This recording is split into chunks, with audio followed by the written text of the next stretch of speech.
Hi everyone, it's Vic with Vic's Vacations, and I wanted to go over Disney World updates as I know them today. So today is Friday, May 29th. On the 28th, they released some updates that will affect through at least 2020 travel. So I want to break them down as best as I can for what I do know. Please, as always, I appreciate your understanding and your timeliness, allowing me to kind of navigate new policies and procedures as they come my way.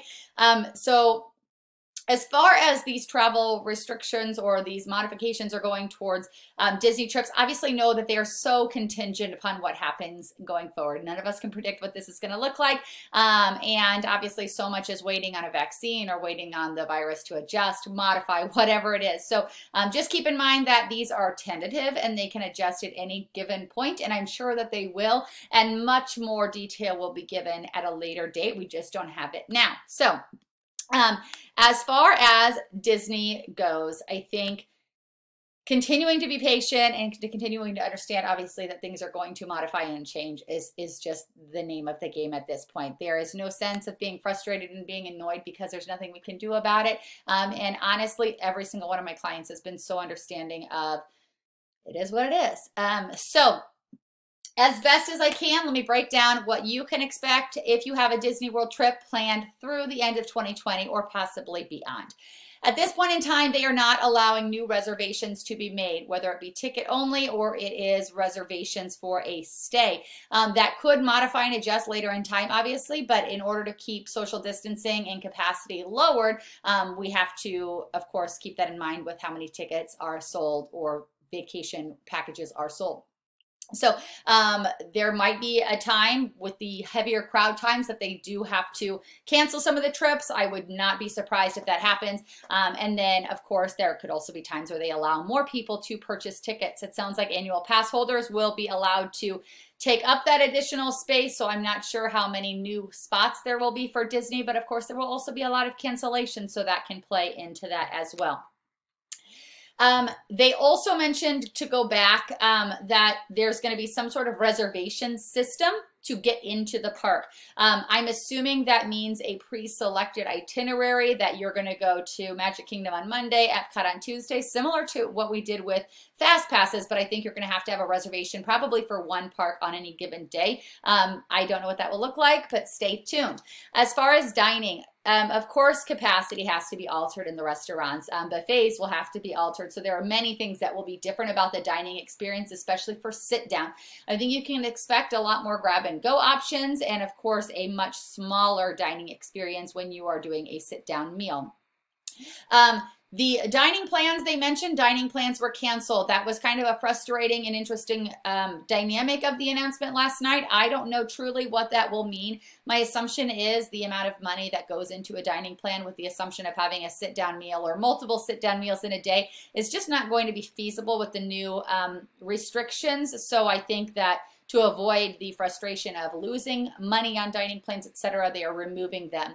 If you received a free dining plan due to having to move a spring break trip, I don't know if they're going to make accommodations for that, or they're going to do something for that. Maybe things will be announced later, but at this point in time, I would just keep your ears open. They did unfortunately cancel dining reservations that were made. So many of you had dining reservations because you made them 180 days in advance. So those have been canceled or are in the process of being canceled. Now you will be able to make dining reservations 60 days prior to your reservation. And I'm assuming there's going to be a much fewer available dining options. So when we get more information about how that process will look, I'm assuming it's similar to before. Just make sure that that 60-day date is in your calendar, because it's definitely going to be an important date. As far as the experiences, they didn't go into details, but I'm going to make a very large assumption that the character interactions are going to be no longer. So more so of a meet and greet from afar of something when you enter into the dining experience or are coming around. But I think there will obviously have to be some serious social distancing to keep both cast member and the guest healthy and safe for the spread of coronavirus. So Fast passes and magic hours. So fast passes also have been canceled. So if you had fast passes for a trip that you were planning to go onto, keep in mind that those will not be there. There will, however, be a form of a fast pass. It'll probably be a virtual queue of some sort, where there is no need to necessarily wait in the typical fast pass line. So there will be something to allow people to get onto rides. I just don't know the logistics and what that will look like yet, but I'm sure it will definitely have something to do with your phone and a virtual queue. And then extra magic hours, because that would put a lot of people in one single park at one time. I think that those are going to be canceled until further notice. So as of now, July 11th, Animal Kingdom and Magic Kingdom, and July 15th, Epcot and Hollywood Studios. Those are the tentative dates for a soft phased reopening. What that looks like, if that could be changed, of course it could, but hopefully the plan would be, of course, that those are the dates that we actually get moving back to Disney. So fireworks and parades are something that require people to be very close together on a route or in one specific spot, the hub, for example, looking at fireworks. So to eliminate that and allow social distancing, those have been canceled. Shows, so ones that are done maybe in front of the castle or done in different areas of parks, will either be stopped or will have very limited available seats or standing room areas to see them. So things like the stunt show that you can see in Hollywood Studios, I'm sure that's still going to happen with just much fewer, a lot of spacing between families. Face coverings. I know this is going to be a huge deal breaker for a lot of people. They will be required by cast members and guests for everyone age 2 and up. So that's something to obviously keep in mind depending on when you're going, that will be a requirement. I'm assuming there will be areas in which you can take it off and rest.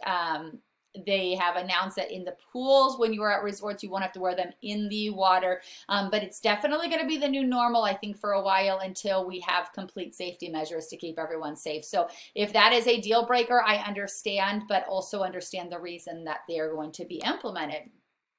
There will be some temperature screenings at this point when you go to Disney Springs, or if you go to Universal to their City Walk, you do have to have a temperature screening upon arrival. There is a cool down area at Disney Springs. I've read that if you are overheated and that's the reason that you're showing that you have a fever, you have an ability to kind of cool down and get re-temp checked. But just keep that in mind that will be there.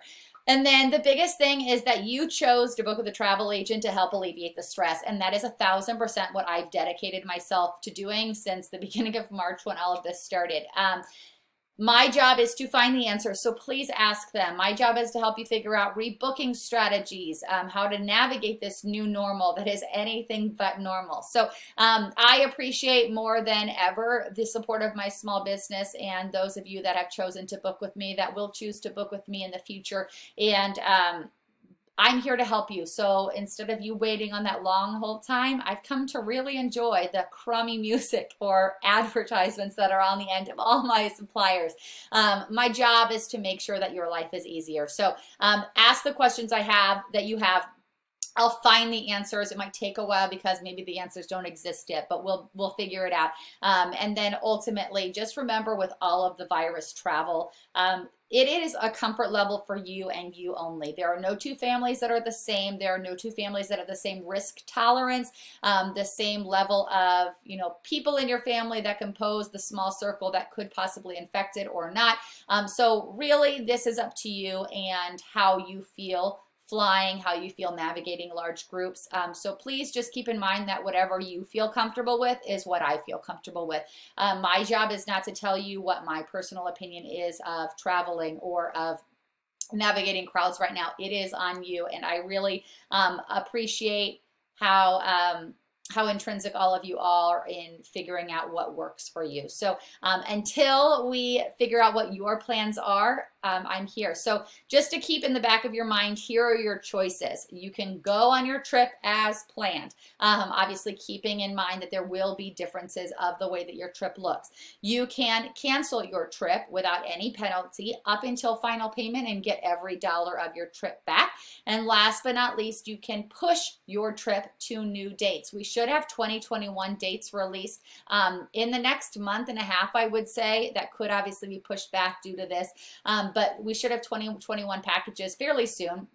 you can push your dates to 2021 and keep the finances intact that are already on your vacation package. Those can move with your new vacation dates. So completely up to you. Whatever you decide to do, I'm going to support you and make it work. So however I can best help you going forward, I'm here for you, and I'll talk to you later. Bye.